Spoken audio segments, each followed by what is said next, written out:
Bago magsimula sa paglalaba, dapat atin mo nang pagbukod-bukurin ang mga damit.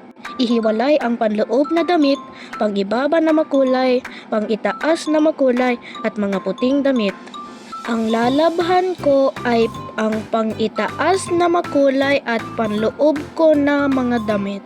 Uunahin ko ang panloob na damit. Paglalaba sa kamay ang aking gagawin para rito. Abanlawan ko muna ang aking mga panloob na damit. Kapag nabanlawan na, akin na itong lalagyan ng sabon at kukusutin.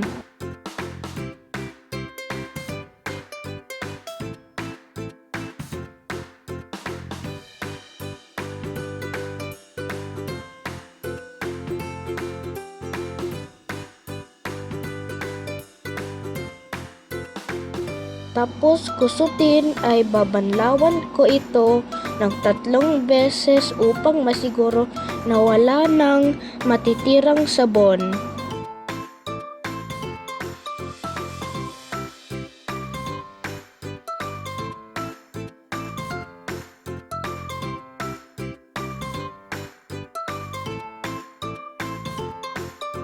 Kasunod ay akin na itong isisipit sa hanger na may sipitan upang patuyuin.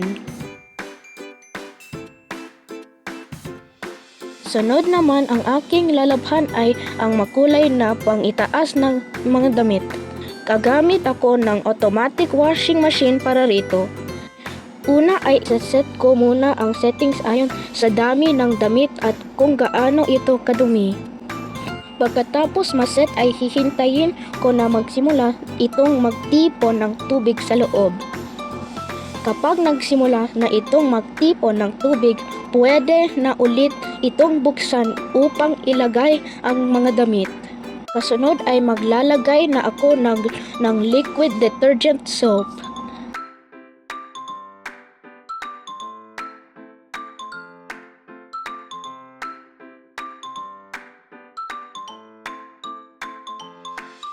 Maglalagay din ako ng konting color safe na bleaching liquid soap upang makatulong sa pag-alis ng dumi at amoy.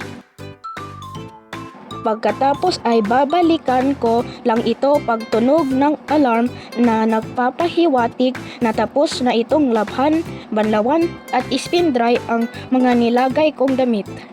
Narinig ko na ang alarm at ibig sabihin tapos na ang washing machine sa routine na aking sinap up kanina.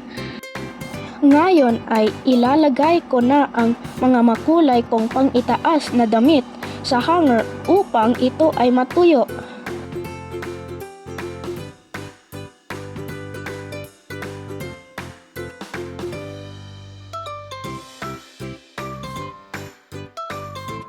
Tapos na akong maglaba. Salamat sa panonood.